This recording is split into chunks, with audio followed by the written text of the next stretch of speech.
O caso Márcio Smelling teve um novo capítulo na última semana. Algumas pessoas que o acusaram e denunciaram por ter cometido assédio moral e sexual no trabalho vieram a público contar uma parte das suas histórias. E Márcio também contou uma parte da sua versão. Essas entrevistas foram para o Metrópolis e cada uma das entrevistas tinha em torno de 1h30. Analisei os dois vídeos e agora vou trazer para vocês alguns pontos importantes e que são valiosos para levarmos para a nossa vida, trabalho e para as empresas estarem alertas, pois algumas questões têm muito a ver com a conduta das corporações para repelir ou tomar providências para casos de assédio. O que se nota é que tivemos alguns episódios de assédio sexual, mas o assédio moral era uma constante. Inclusive, alguns assédios de cunho moral serviam para que o assédio sexual acontecesse e vice-versa. Então hoje vamos analisar o caso Márcio Smelling e o assédio no trabalho. Lembrando que esses processos ainda estão correndo na justiça e o meu trabalho aqui é avaliar o que as partes contaram e mostrar os pontos como especialista. Olá, gente, eu sou Sabrina Donati, formada em Direito e especialista em Direito da Mulher. Eu preciso da ajuda de vocês para o crescimento do canal. Então te inscreve, curte o vídeo e compartilha ele com o maior número de amigos. Porque a gente sabe que os vídeos que eu coloco aqui sempre são importantes para alguém que a gente algumas vezes nem sabe que está passando pelo problema que eu estou compartilhando com vocês. Então, compartilha. O caso Márcio Smelling já existe desde 2020, quando algumas denúncias aconteceram. E ele foi desligado da Rede Globo. Inclusive, esse é um ponto importante, pois a TV, no momento do desligamento, disse ter sido de comum acordo e elogiou os anos que o Márcio compôs o quadro da emissora, mas agora ela se posiciona como tendo sido um desligamento por ele ir contra os princípios e condutas esperadas pela empresa. Então, esse já é um ponto que é necessário ser analisado como conduta de empresa e que eu vou trazer mais para frente. O Márcio era o diretor do núcleo de humor e a primeira denúncia que tivemos notícia foi da Dani Calabresa e que até então ela não tinha vindo a público para contar, mas teve a história vazada.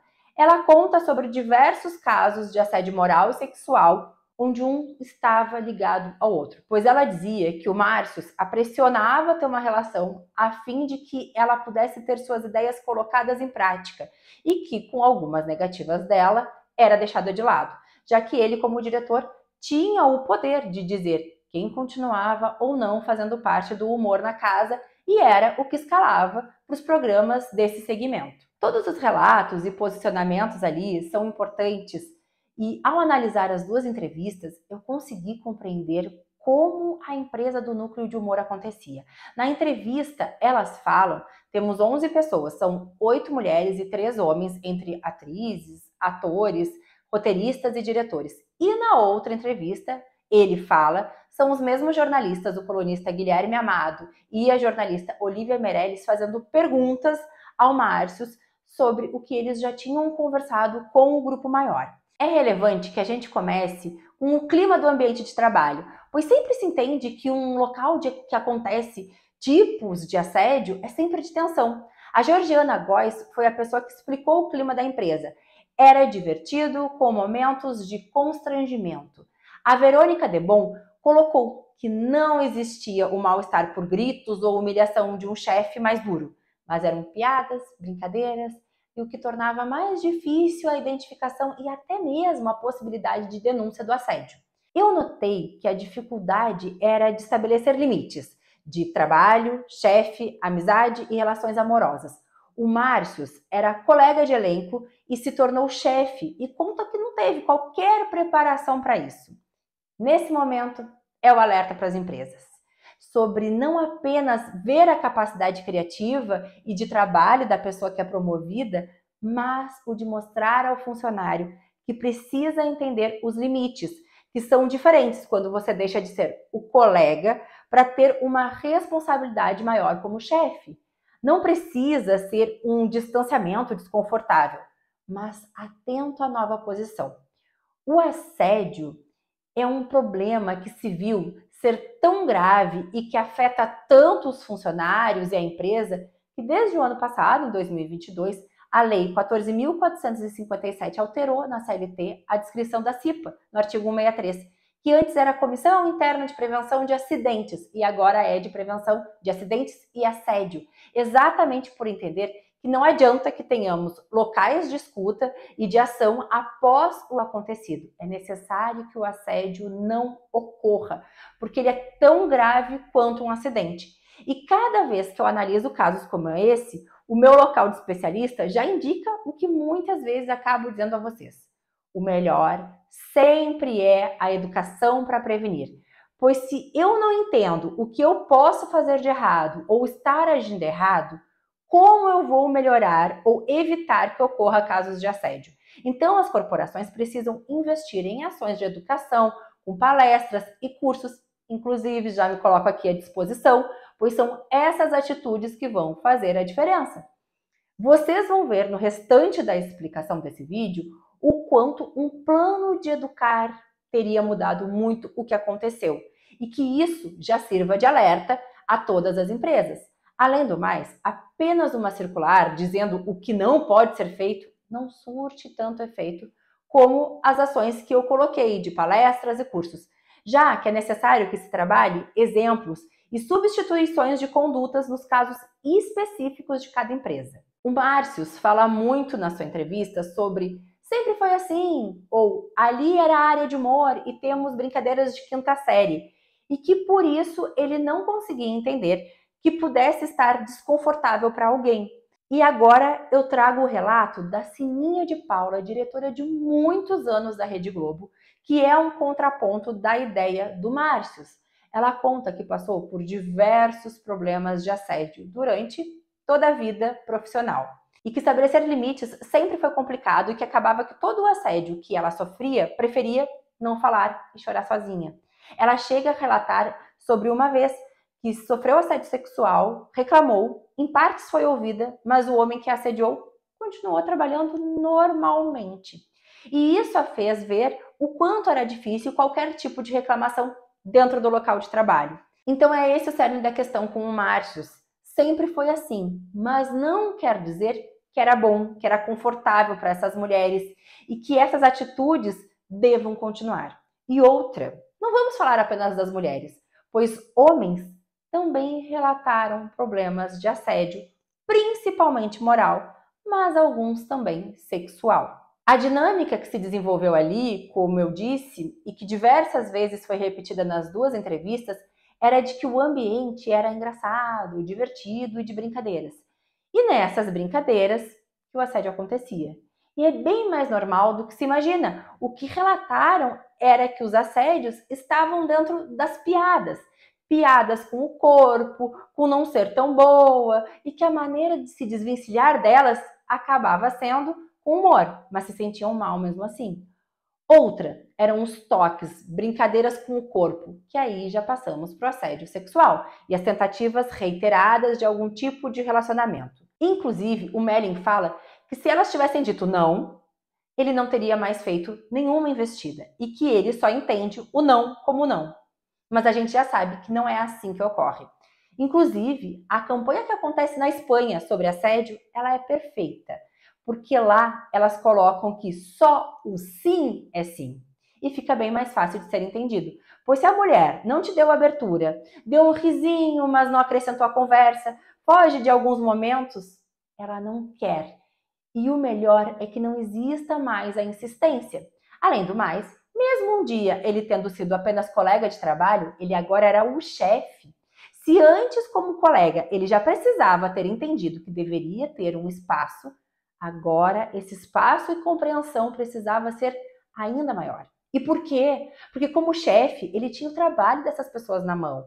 Ele contou que não tinha o poder de demitir ninguém, mas podia fazer trocas. Ele podia tirar a pessoa do núcleo de humor e colocar à disposição da casa. Mas se a pessoa é humorista e foi contratada para isso, fica claro que o poder sobre aquelas pessoas era muito grande.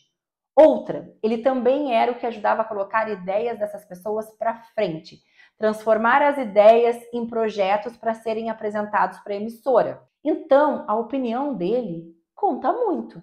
Por isso, uma relação amorosa, nesses casos, fica bem complicada, porque essa mulher fica na dúvida. Esse meu trabalho é o meu sonho, é o que eu pago as minhas contas. Se eu disser não, ele é o meu chefe. O que pode acontecer?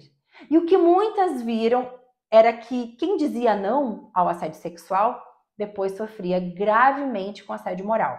Todos falaram o mesmo sobre a relação com o chefe. Ele diminuía a autoestima, usava da disponibilidade deles, dificultava a fala com a empresa, descredibilizava, usava essa possibilidade de desligamento, mas trabalhava com a gratidão deles por estarem contratados por ele. E assim, ninguém conseguia se sentir seguro para se dirigir à empresa para fazer uma denúncia. Então, foi como eu disse logo no começo, o ambiente de trabalho não precisa ser pesado para que o assédio ocorra. E dentro dos risos e piadas, existe uma pressão psicológica. A roteirista Carolina Warschawski comentou que quando ela foi trabalhar lá, era realizar um sonho da vida dela. Mas em pouco tempo, ela viu que o ambiente era muito tóxico, mas era o lugar que ela mais queria estar. Então é por isso que a denúncia acaba demorando ou nem chegando, pois a pessoa acaba colocando na balança. O que é melhor? Só que não deve ser assim, pois o que aconteceu com ela foi a necessidade de um afastamento do trabalho durante 3 meses por ter ataques de pânico. O que a gente consegue ver bem nesse caso é que não existe um script igual para todas as empresas do que pode ser um assédio, pois cada uma tem a sua particularidade e por isso a necessidade de se procurar especialistas para que as ações sejam feitas especificamente para a sua organização. Nesse episódio, engloba piadas, divisão de trabalho e amizades, roubo de ideias ou não dar os créditos devidos, uso do seu posto para usar como moeda de troca ou deixar a pessoa como uma eterna gratidão e acaba assim não reclamando do que lhe incomodava. E com essa falta de divisão clara de trabalho, amizade e até de relação amorosa, a pessoa que sofre o assédio tem dificuldade de cortar ou de reclamar, pois mesmo eles sendo muito amigos, a pessoa não deixa de ser teu chefe e ter uma posição de superioridade. Assim se demonstra a clara necessidade de educar para prevenir, pois o próprio Melling fala que ele agiu pelos sinais que ele acreditava receber, mas pode ter exagerado. Se ele tivesse participado de cursos e palestras dentro da empresa, pudesse ser que ele mesmo, achando que tinha alguma liberdade, pensasse 2 vezes, repensasse seu jeito de agir e aí realmente o ambiente de trabalho seria tão bom quanto ele imaginava que existia. E até as pessoas que trabalhavam com ele perceberiam uma abertura de diálogo para reclamar algumas atitudes que elas não gostavam. Sobre o posicionamento da empresa, muitas acabam ficando com medo de confirmarem sobre a existência de condutas erradas de seus colaboradores.